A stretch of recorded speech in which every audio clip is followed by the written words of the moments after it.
Hello everyone, a very warm and pleasant good morning to all our viewers. और मैं स्वागत करता हूं आप सभी का हमारे इस चैनल लर्निंग पर। और मैं आशा करता हूं कि आप सभी घर पर स्वस्थ होंगे और मस्त होंगे। सो व्यूअर्स, अगर आपको हमारा कंटेंट पसंद आता है तो आप ज़्यादा से ज़्यादा हमारे इस कंटेंट को लाइक और शेयर करें और हमारे इस पेज को सब्सक्राइब करना ना भूलें। आप हमसे हमारे टेलीग्राम चैनल पर भी कनेक्ट हो सकते हैं, जिसका लिंक हमारे डिस्क्रिप्शन बॉक्स में दिया हुआ है। वहाँ पर भी मैं आप लोगों को डेली बेसिस पर हिंदी और इंग्लिश की वॉकअप्स प्रोवाइड करवाते हैं, जिससे आपके जितने भी ग्रामेटिकल कंसेप्ट्स हैं, जैसे नाउन्स, प्रोनाउंस, एडजेक्टिव्स, एडवर्ब्स, वो सभी आपके क्लियर हो सकें और आपके जितने भी कॉम्पिटेटिव पर्पसेज हैं, जैसे bank, SSC, UPSC, state PCSC, वो सभी आपके साकार हो सकें। सो विजिट करना ना भूलें आप हमारे टेलीग्राम चैनल को। आज के इस एडिटोरियल को स्टडी करने से पहले हम लोगों ने जो कल एडिटोरियल डिस्कस किया था, उस बेसिस पर आप लोगों के लिए दो वर्ड्स हैं। कल हम लोगों ने दो वर्ड्स डिस्कस किए थे। एक था हमारा थिन स्किन्ड, एक वर्ड तो था हमारा थिन स्किन्ड, और एक था प्लायंट। तो आपको ये बताना है कि थिन स्किन्ड और प्लायंट का मीनिंग क्या होता है, और इनसे एक एक सेंटेंस फ्रेम करके आपको हमें कमेंट बॉक्स में लिखकर जवाब देना है। आप अपने सजेशंस भी हमें कमेंट बॉक्स में लिखकर बता सकते हैं, और आपके सजेशंस पर भी हम लोग डेफिनेटली वर्क करेंगे। चलिए स्टार्ट करते हैं आज का हमारा ये एडिटोरियल। देखिए यहाँ लिखा हुआ है इंपॉर्टेंस ऑफ कंसेंट। कंसेंट का मतलब होता है सहमति जताना, किसी भी चीज़ से एग्री कर जाना। तो उसका महत्व क्या है, क्या किसी भी चीज़ में अगर आप सहमति जता देते हैं तो उसका महत्व क्या है, वो यहाँ पे बताना चाहते हैं। तो देखिए अगर हम लोग इसके कॉन्टेक्स्ट की बात करें तो यहाँ पे ये बात करना चाह रहे हैं मैरिटल रेप जो है, क्या शादी के बाद जो क्या है ज़बरदस्ती जो की जाती है, या ज़बरदस्ती जो क्या किया जाता है सेक्सुअल रिलेशनशिप बनाने की कोशिश की जाती है, उस बारे में क्या है आज का ये आर्टिकल है। तो दिल्ली हाई कोर्ट ने क्या दिया, एक अपना एक इस तरह का बहुत एक अजीब जो है वो निर्णय दिया है, जहां पे क्या है कुछ जजेस जो हैं वो मैरिटल रेप के फेवर में है, कुछ जजेस जो हैं वो इसके अगेंस्ट में हैं। तो एक स्प्लिट जो वर्डिक्ट है वो दिल्ली हाई कोर्ट ने दिया है। तो उसी से रिलेटेड आज का हमारा ये आर्टिकल है। तो चलिए स्टार्ट करते हैं हम लोग। The institution of marriage. अब देखिए मैरिज इंस्टीट्यूशन का मतलब क्या बात करना चाह रहे हैं, ये इंस्टीट्यूशन का मतलब बताना चाह रहे हैं कि मैरिज को क्या माना जाता है हमारी इंडियन सोसाइटी में। अगर मान के चलें हम लोग, एक इंस्टीट्यूशन माना जाता है, एक ऐसी चीज मानी जाती है जो बहुत पवित्र मानी जाती है, जिसको पूरी सोसाइटी एक्सेप्ट करती है, जिसको क्या है हर एक धर्म एक्सेप्ट करता है, या फिर बोल सकते हैं एक ऐसा मानी जाती है, एक ऐसी सैंक्टिटी इसकी मानी जाती है, ऐसी पवित्रता मानी जाती है, जहाँ पे क्या है हम लोग बहुत सारे ट्रेडिशंस फॉलो करते हैं, जहाँ पे क्या है मतलब कल्चरल ट्रेडिशंस हम लोग बोल सकते हैं, सांस्कृतिक रूप से हम लोग ट्रेडिशंस फॉलो करते हैं, जिससे क्या है एक फैमिली को एक नया रूप मिल जाता है। तो उसी को क्या बोलना चाह रहे हैं, एक इंस्टीट्यूशन बोलना चाह रहे हैं, जिसको क्या कर रहा है पूरा समाज जो है, पूरी सोसाइटी जो है वो एक्सेप्ट कर रही है। That is why marriage is considered as an institution, और इसीलिए मैरिज को क्या कंसिडर किया जाता है, एक इंस्टीट्यूशन की तरह कंसिडर किया जा रहा है। तो यहां पे ये बात करना चाह रहे हैं कि जो मैरिज को जो एक इंस्टीट्यूशन की तरह कंसिडर किया जा रहा है, कैन नॉट बी अलाउड, तो इस इंस्टीट्यूशन को अलाउ नहीं किया जा सकता है टू सैंक्शन, लगाने के लिए, क्या लगाने के लिए, फोर्स एंड वायलेंस, कि क्या कर सकते हैं आप किसी के ऊपर दबाव बना सकते हैं और किसी के ऊपर क्या कर सकते हैं, हिंसा कर सकते हैं। ये चीजें आपको जो है वो सोसाइटी अलाउ नहीं करती है। या जो मैरिज का जो इंस्टीट्यूशन है, ये जिसको बोल सकते हैं हम लोग लगभग 160 साल से लगभग क्या कर रहे हैं, हम इन सब चीज़ों को फॉलो कर रहे हैं। ये जो इंस्टीट्यूशन है वो लगभग कितने सालों से, 160 सालों से। दैट मीन्स ये बात करना चाह रहे हैं जो लॉ है वो कब बना था, लगभग 160 साल पहले एक इस तरह का कोई लॉ बना था। उस चीज़ को क्या कर रहे हैं हम लोग लगभग अब फॉलो करते जा रहे हैं, जहाँ पे जिस चीज और इन चीज़ों को क्या करती है सोसाइटी भी क्या करती है, पूरी तरह से एक्सेप्ट करती है। इसलिए मैरिज को क्या माना जाता है, एक इंस्टीट्यूशन माना जाता है। तो ये सारी चीज़ें जो हैं वो क्या करती हैं, अलाउ नहीं करती हैं, क्या लगाने के लिए, फोर्स, दबाव बनाने के लिए और हिंसा करने के लिए। सारी चीजें कभी भी हमें अप्लाई या फिर कभी भी हमें क्या है अलाउ नहीं करती हैं। तो 2+V1 हो जाएगा हमारा इन्फिनेटिव। चलिए स्टार्ट करते हैं। A split verdict in the Delhi High Court on the question of criminalising marital rape. देखिए एक स्प्लिट वर्डिक्ट का मतलब एक क्या है, बहुत एक अजीब सा वर्डिक्ट दिया है। स्प्लिट का मतलब कुछ उसके फेवर में दिया है और किसी ने उसके अगेंस्ट में दिया है। तो एक स्प्लिट वर्डिक्ट क्या है हमें देखने को मिला है। तो वर्डिक्ट नाउन, स्प्लिट हमारा एडजेक्टिव हो जाएगा। किसने दिया है, दिल्ली हाई कोर्ट ने। किस क्वेश्चन के ऊपर, क्रिमिनलाइजिंग, कि किस तरह से हम आपराधिक प्रवृत्ति में ले आए या आपराधिक श्रेणी में ले आए किसको, मैरिटल रेप को। शादी के बाद जो जबरदस्ती की जाती है सेक्सुअल रिलेशनशिप बनाने के लिए, उसको किस तरह से हम लोग क्या कर सकते हैं, क्रिमिनलाइज कर सकते हैं, आपराधिक श्रेणी में ला सकते हैं। हैज रीइग्नाइटेड, तो कुछ तो क्या है मैरिटल रेप के फेवर में है कि हाँ इसको हमें क्या कंसिडर करना चाहिए कि अगर जबरदस्ती की जा रही है तो उसको मैरिटल रेप कंसिडर कर सकते हैं। और कुछ जजेस जो हैं वो उसके अगेंस्ट में हैं। तो इसने क्या है फिर से रीइग्नाइट कर दिया है, फिर से बढ़ावा दे दिया है द कंट्रोवर्सी, किसको, उस विवाद को, over legal protection for disregard of consent for sex with in marriage. देखिए किसको, ऐसे विवाद को जो क्या है ओवर प्रोटेक्शन किसके ऊपर, कि भाई सुरक्षा के ऊपर है, फॉर डिसरिगार्ड ऑफ कंसेंट, बिना सहमति के भी, डिसरिगार्ड का मतलब बिना सहमति के भी क्या, सेक्स करना विद इन मैरिज, किसमें, मैरिज में। दैट मीन्स शादी में क्या है बिना सहमति के भी क्या है सेक्सुअल रिलेशनशिप बनाना, और उसको क्या है मतलब एक लेडी को क्या करना, प्रोटेक्ट करना, या फिर किसी भी एक दोनों में से किसी को भी प्रोटेक्ट करना, स्पेशली लेडीज को प्रोटेक्ट करना या विमेन को प्रोटेक्ट करना। तो क्या है, इन सब चीज़ों के ऊपर क्या है, फिर से एक जो विवाद है वो क्या है, गहरा गया है। इस विवाद जो है वापस फिर से खड़ा हो गया है। क्यों? क्योंकि क्या किया है, दिल्ली हाई कोर्ट ने फिर से अपना क्या दिया है, एक अजीब सा जो उन्होंने वर्डिक्ट दिया है, कुछ उसके फेवर में है, कुछ उसके अगेंस्ट में है। ऑन वेडनेसडे को वाइल जस्टिस राजीव शक्देर जो हैं, हु हेडेड द बेंच, जो क्या कर रहे थे इस दिल्ली हाई कोर्ट में, इस बेंच को, या फिर जो भी जजेस की जो बेंच होगी, एक जो बोल सकते हैं ग्रुप होगा, उसको लीड कर रहे थे। हेडेड का मतलब लीड कर रहे थे। स्ट्रक डाउन एज अनकॉन्स्टिट्यूशनल, उन्होंने इस चीज को साफ साफ कहा है कि ये सारी चीजें, अगर मैरिटल रेप में क्या है, जबरदस्ती की जाती है, फिर मैरिटल रेप को उन्होंने क्या बताया, अनकॉन्स्टिट्यूशनल बता दिया, असंवैधानिक बता दिया। The exception to section 375 of the IPC, और उन्होंने क्या बताया कि ये सब चीजें क्या हैं, एक एक्सेप्शन है, किसमें, सेक्शन 375 में, आईपीसी के, इंडियन पीनल कोड के सेक्शन 375 में क्या है, ये चीजें जो दी गई है, मैरिटल रेप को जो माना गया है, उसको क्या माना गया है, एक अनकॉन्स्टिट्यूशनल है। चाहे वो है हमें अधिकार दे रहा है, लेकिन वो उसको क्या मान रहे हैं, ये जो राजीव शक्देर है उन्होंने इसको क्या माना है, असंवैधानिक माना है। which says, और क्या कहता है section 375, that intercourse by a man with his wife aged 18 or above is not a rape even if it is without her consent। देखिए सेक्शन 375 में आईपीसी के क्या है कि जो कोई भी एक इंटरकोर्स है या सेक्सुअल रिलेशनशिप है, किसकी, एक आदमी के द्वारा अपनी वाइफ के साथ, और वो कितने साल, लगभग 18 साल से की, अगर 18 साल से ज़्यादा की एज के हैं, 18 साल या उससे ज़्यादा की एज के हैं, तो अगर जो रिलेशनशिप बनाया जा रहा है that is not a rape, तो उसको रेप में कंसिडर नहीं किया जाएगा। चाहे वो क्या है, बिना उसकी सहमति के ही क्यों ना हो, चाहे बिना उसकी सहमति के ही क्या है, सेक्सुअल रिलेशनशिप अगर बनाया जा रहा है, so that is not considered as a rape, तो उसको क्या है, रेप में कंसिडर नहीं किया जाएगा। किसमें बताया ऐसा, सेक्शन 375 में बताया, आईपीसी के। इसीलिए उन्होंने क्या बोला है, सेक्शन 375 को राजीव शक्देर जो है उन्होंने क्या माना है, असंवैधानिक माना है, अनकॉन्स्टिट्यूशनल माना है। Justice C Harishankar rejected the plea, जो जस्टिस सी हरिशंकर हैं उन्होंने क्या कर दिया, इस तरह की प्ली जो है, जो याचिका दायर की, उसको क्या कर दिया, रिजेक्ट कर दिया है। टू क्रिमिनलाइज, जहां पे क्या किया जाए, इसको आपराधिक श्रेणी में ला दिया जाए, किसको, मैरिटल रेप को। Pointing out that any change in the law, और उन्होंने साफ साफ बताया है, पॉइंट आउट करते हुए उन्होंने बताया, उन्होंने कहा है ये चीज कि अगर नियम में, इस तरह के नियम कानून में, किसमें, 375 सेक्शन जो है, अगर इस तरह के नियम कानून में हम कोई भी चेंज करते हैं, has to be carried out, तो ये चेंज कब होगा, has to be carried out by the legislature. That means क्या है, विधायिका जो है वो ही क्या करेंगे, या विधायक जो हैं वो मिलके क्या करेंगे, इसके ऊपर क्या करेंगे, पूरा डिस्कशन करेंगे, तभी क्या है इसमें चेंजेस हो सकते हैं। सिंस इट रिक्वायर्स, क्यों, क्योंकि इसमें आवश्यकता पड़ती है, कंसिडरेशन, किसकी, कंसिडर करने की, of social, cultural and legal aspects, कि हमें क्या है, हर तरह से क्या है, हमें सोशल, सामाजिक तौर पर, कल्चरल, सांस्कृतिक तौर पर, और लीगल क्या है, वैध तौर पर, हमें सभी पहलुओं पर क्या करनी पड़ती है, एस्पेक्ट्स का मतलब सभी पहलुओं पर हमें क्या करनी पड़ती है, इसमें सोच समझ के क्या करना पड़ता है, विचार करना पड़ता है। तो कंसिडरेशन का मतलब हमें विचार करना पड़ता है सामाजिक पहलुओं के ऊपर, सांस्कृतिक पहलुओं के ऊपर, और जो भी जितने भी वैध, जो मतलब सही जो पहलू हैं, उनके ऊपर विचार करने के बाद ही क्या कर सकते हैं, हम इन सब चीजों को चेंज कर सकते हैं। और ये सारी चीजें किसके द्वारा की जाएगी, लेजिस्लेचर। लेजिस्लेचर का मतलब जो रूल्स रेगुलेशंस बनाते हैं, जो लॉज बनाते हैं, उनके लिए बात करना चाह रहे हैं ये। विद द जजेस डिफरिंग ऑन की पॉइंट्स, लेकिन जो जजेस हैं इसमें, जो बेंच जो हेड कर रही थी दिल्ली हाई कोर्ट में इस केस को, वो जजेस क्या कर रहे हैं, डिफर कर रहे हैं, उनकी क्या है, सोच अलग अलग है, किस पे, की पॉइंट्स के ऊपर, जो महत्वपूर्ण जो पॉइंट्स हैं उनके ऊपर। तो पॉइंट्स नाउन की हमारा एडजेक्टिव हो जाएगा।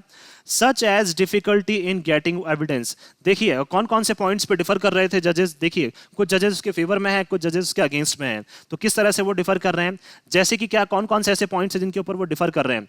एक तो डिफिकल्टी, क्या जो बोल सकते हैं, जो परेशानी आ रही है किसमें, एविडेंस में, मतलब जो सबूत में, इस तरह के केसेस में क्या है, सबूत जो है वो क्या है, सबसे बड़ी एक परेशानी रहते हैं कि सबूत आप कहां से लाएंगे इस तरह के केसेस में। द इंपॉर्टेंस ऑफ कंसेंट, कि क्या है, वाकई में महत्व क्या है, एक अगर आप लोग सहमति जता देते हैं तो उसका महत्व क्या है, इनके ऊपर भी क्या है, उनमें वो डिफर कर रहे हैं, उनके ओपिनियंस जो हैं वो डिफर कर रहे हैं, दोनों में क्या है, अंतर आ रहे हैं ओपिनियंस में, सोच में। Whether the state's concerns about safeguarding the institution of marriage were valid, और क्या है, जो हर एक स्टेट का कंसर्न है, स्टेट्स कंसर्न का मतलब बात करना चाह रहे हैं, हर एक स्टेट क्या कर रही है, जो भी सभी धर्म में क्या दी हुई है, मैरिज इंस्टीट्यूशन जो है, इंस्टीट्यूशन ऑफ मैरिज को क्या दिया हुआ है, एक बोल सकते हैं हम लोग एक अधिकार जो दिया गया है। दैट मीन्स ये बात करना चाह रहे हैं कि सोसाइटी में हर धर्म के लोगों को क्या दिया गया है, अपनी अपनी कम्युनिटी के अकॉर्डिंग क्या दिए गए हैं, अधिकार दिए गए हैं, सांस्कृतिक रूप से या फिर बोल सकते हैं कल्चरल रूप से, सोसाइटी में जो अधिकार दिए गए हैं वो क्या करते हैं, अपने कल्चर्स को फॉलो करते हैं, और क्या करते हैं कि इसको एक इंस्टीट्यूशन की तरह माना जाता है, इसको एक पवित्रता बोल सकते हैं हम पवित्र बंधन की तरह इसको माना जाता है।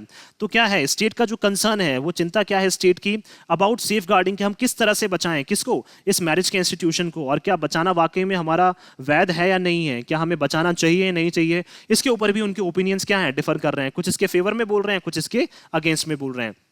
तो वही हम बात करना चाह रहे हैं कि इनके क्या है, एक तो एविडेंस के मामले में जो ओपिनियंस है वो डिफर कर रहे हैं जजेस के, और इंपॉर्टेंस ऑफ कंसेंट, किस तरह से सहमति का एक महत्व है उसके ऊपर क्या कर रहे हैं, इनके जो ओपिनियंस है वो डिफर कर रहे हैं। और इसके अलावा इनकी चिंता है कि किस तरह से हम जो इंस्टीट्यूशन है मैरिज का, दैट मीन्स क्या है सोसाइटी में हर एक धर्म के लोगों को जो परमिशन दी हुई है उनके अपने कल्चर्स को फॉलो करने की, ट्रेडिशंस को फॉलो करने की, कि किस तरह से उसको बचाया जाए। सेफ गार्ड का मतलब किस तरह से उसको बचाया जाए, और ये सारी चीजें क्या वैध है या नहीं है। तो कुछ इसके ऊपर क्या कर रहे हैं, कुछ इसके फेवर में बोल रहे हैं, कुछ इसके अगेंस्ट में बोल रहे हैं। And if other laws against sexual violence protected married women, और देखिए क्या अदर और भी बहुत सारे ऐसे लॉज हैं जो क्या करते हैं सेक्सुअल वायलेंस के अगेंस्ट में हैं, और क्या करते हैं प्रोटेक्ट करते हैं किसको, मैरिड वुमेन को। क्या है ऐसी लेडीज जिनकी शादी हो गई है और उनको भी क्या करते हैं, प्रोटेक्ट करते हैं, बचाते हैं किससे, सेक्सुअल वायलेंस से। तो बहुत सारे ऐसे लॉज हैं जिनके ऊपर भी क्या कर रहे हैं, इनके ओपिनियंस डिफर कर रहे हैं, अलग अलग है इनके opinions. The issues involved may have to be ultimately adjudicated. देखिए जो भी इश्यूज, जो भी मुद्दे उठ के आ रहे हैं उनको क्या करना पड़ेगा, अल्टीमेटली का मतलब क्या है, स्पष्ट रूप से हमें क्या करना पड़ेगा, एडजुडिकेटेड।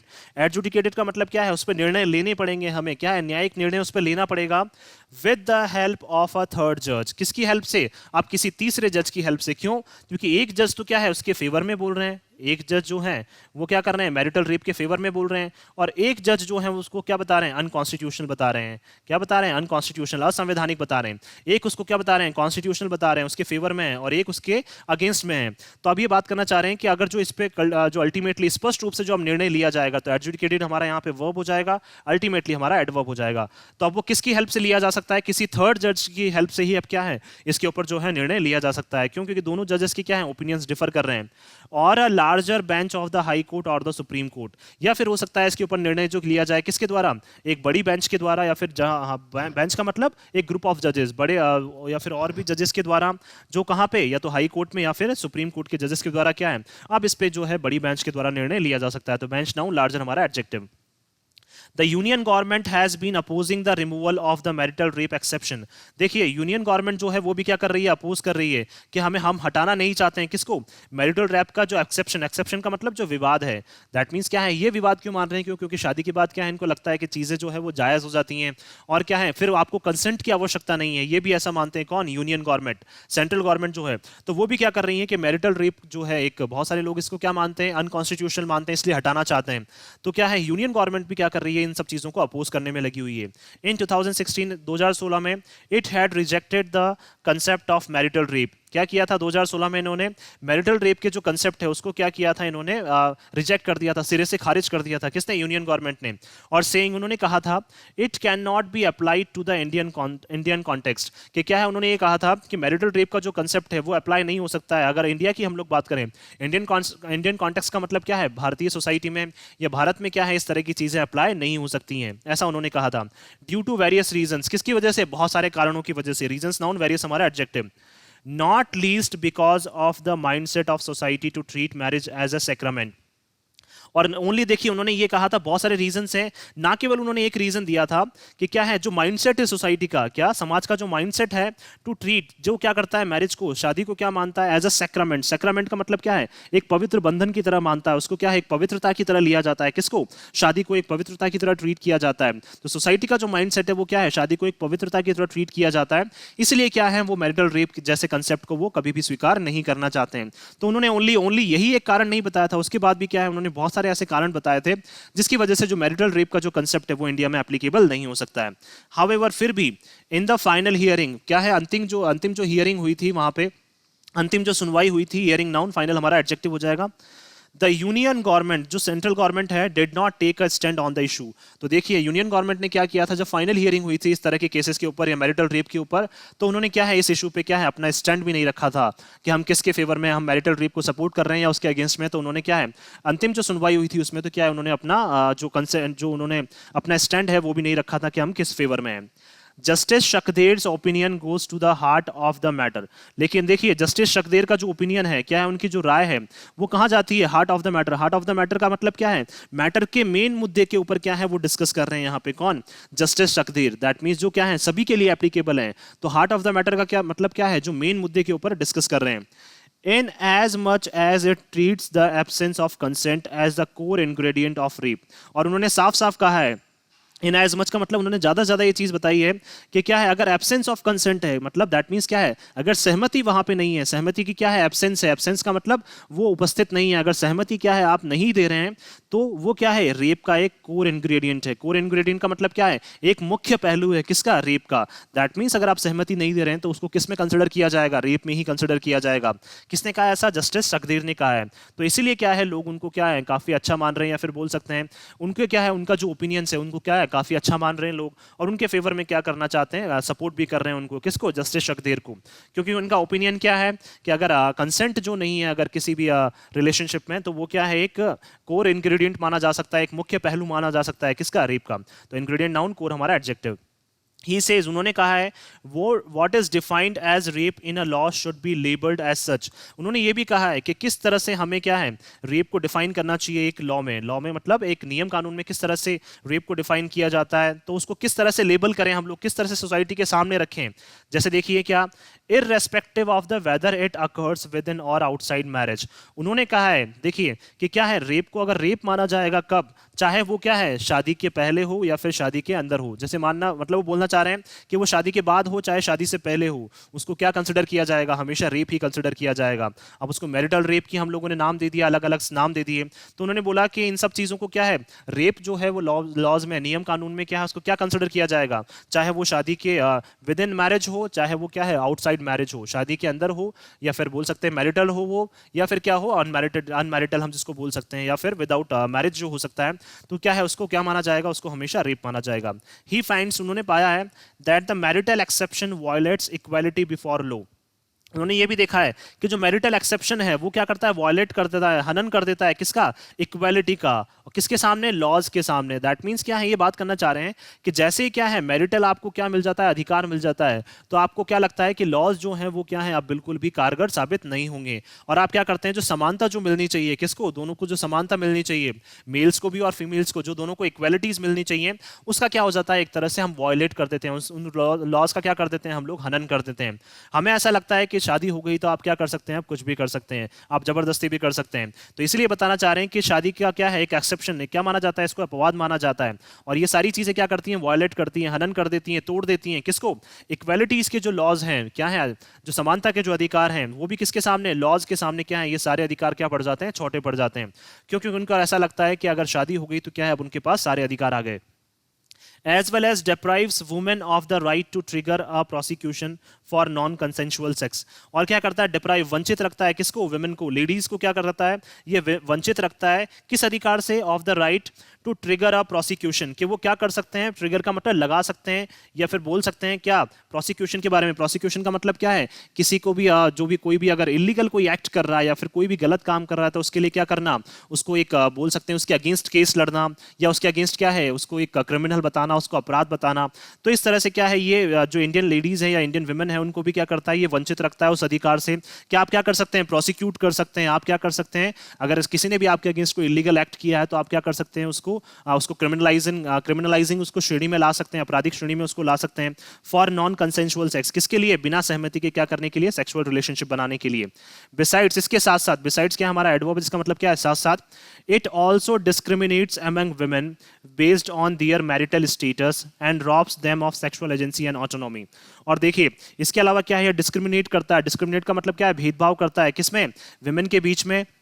Based on their marital status, किसके बेसिस पे? मैरिटल स्टेटस के बेसिस पे। अगर आपका क्या है स्टेटस मैरिटल है तो आपके लिए क्या है मैरिटल रेप जायज है, और क्या है अनमैरिटल है, अगर आपका स्टेटस मैरिटल नहीं है तो आपके लिए क्या है रेप, मतलब क्या है फिर हम लोग क्या करेंगे? केस दर्ज करेंगे। दैट मीन्स क्या है, अगर स्टेटस मैरिटल है तो आपके क्या है, आपके अगेंस्ट में हम कोई भी केस दर्ज नहीं करेंगे, और क्या है स्टेटस मैरिटल नहीं है तो हम क्या करेंगे? आपके अगेंस्ट केस दर्ज कर लेंगे। तो ये भी क्या है सोसाइटी में, मतलब इस तरह की क्या है अलग अलग चीजें चल रही हैं, अलग अलग रूल्स रेगुलेशंस चल रहे हैं।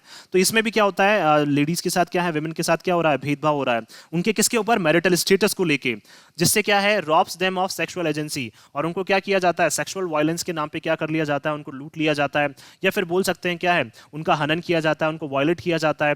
एंड ऑटोनॉमी, ऑटोनॉमी का मतलब उनकी स्वतंत्रता जो है, उनकी स्वायत्ता जो है, ऑटोनॉमी का मतलब स्वतंत्रता या स्वायत्ता, उसको क्या कर लिया जाता है, पूरी तरह से छीन लिया जाता है। तो रॉब का मतलब छीन लिया जाता है, तो सेक्सुअल वायलेंस के नाम पे क्या है, उनकी ऑटोनॉमी को भी क्या कर लिया जाता है, छीन लिया जाता है, उनकी स्वतंत्रता को भी छीन लिया जाता है, और उनमें क्या किया जाता है, भेदभाव किया जाता है कि अगर कोई मैरिटेड है, अगर कोई मैरिड है तो क्या है, मैरिटल रेप को क्या माना जाएगा, सही माना जाएगा, लेकिन अगर कोई अनमैरिड है तो क्या है, मैरिटल रेप को फिर रेप को क्या माना जाता है, इलीगल माना जाता है, या फिर बोल सकते हैं फिर हम लोग क्या कर सकते हैं, केसेस रजिस्टर कर सकते हैं, बट मैरिड वाले केस में हम केसेस रजिस्टर नहीं करेंगे।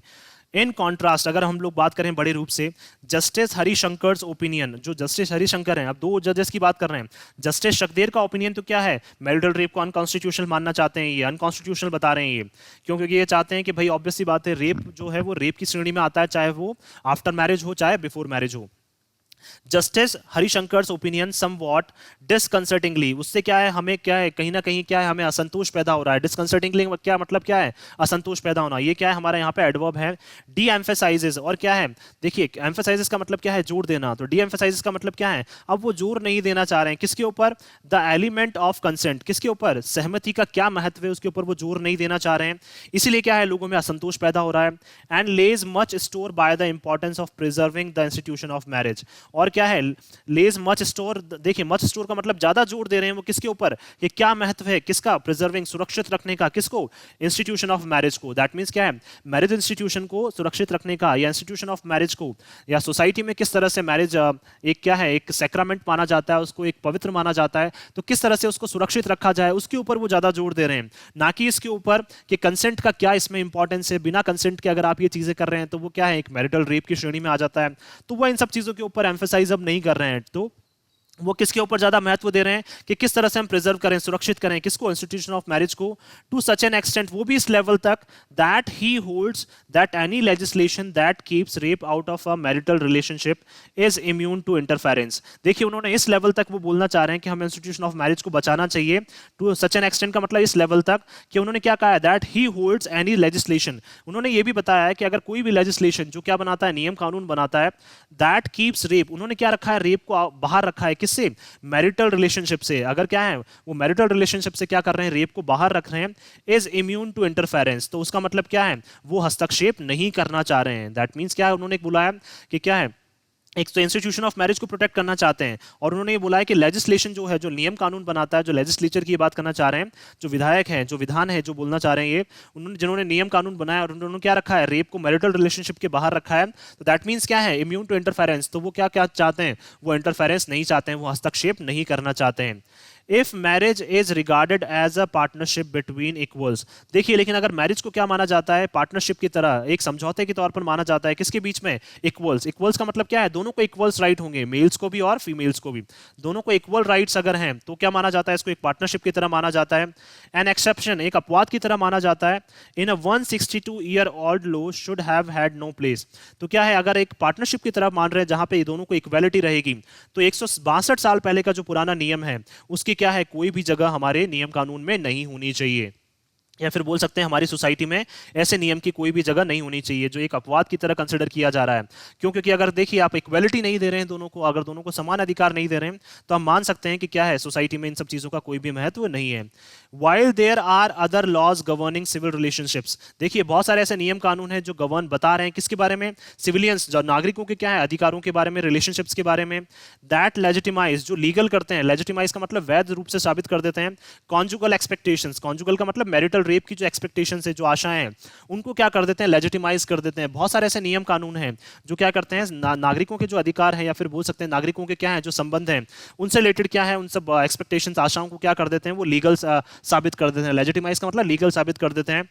These cannot be seen as giving a free pass for violence within marriage, लेकिन क्या है, इनको नहीं देखा जा सकता है कि आप कर दें, क्या कर दें, एक फ्री पास आप क्या कर दें, मैरिज के अंदर में आप इनको अलाउ कर दें, या क्या करते हैं, इनको एक स्वतंत्रता दे दें, किस चीज के लिए, वायलेंस के लिए, क्या करने के लिए, हिंसा करने के लिए आपको क्या मिल जाए, स्वतंत्रता मिल जाए। अगर आपने शादी कर ली तो आप क्या कर सकते हैं, हिंसा कर लेते हैं। इस तरह का पास या इस तरह की फ्रीडम तो किसी भी लॉ में नहीं दी गई है। Which is essentially what sex without consent is. और यही ये आवश्यक रूप से बताना चाह रहे हैं कि सेक्सुअल रिलेशनशिप क्या है बिना सहमति के। Whether the legislative route is more appropriate. अब देखिए हो सकता है कि लेजिस्लेटिव जो रूट है, लेजिस्लेटिव का मतलब क्या है, लेजिस्लेचर के थ्रू, नियम कानून के थ्रू जो रूट है, हो सकता है वो क्या है, मोर अप्रोप्रिएट, वो बिल्कुल सही हो।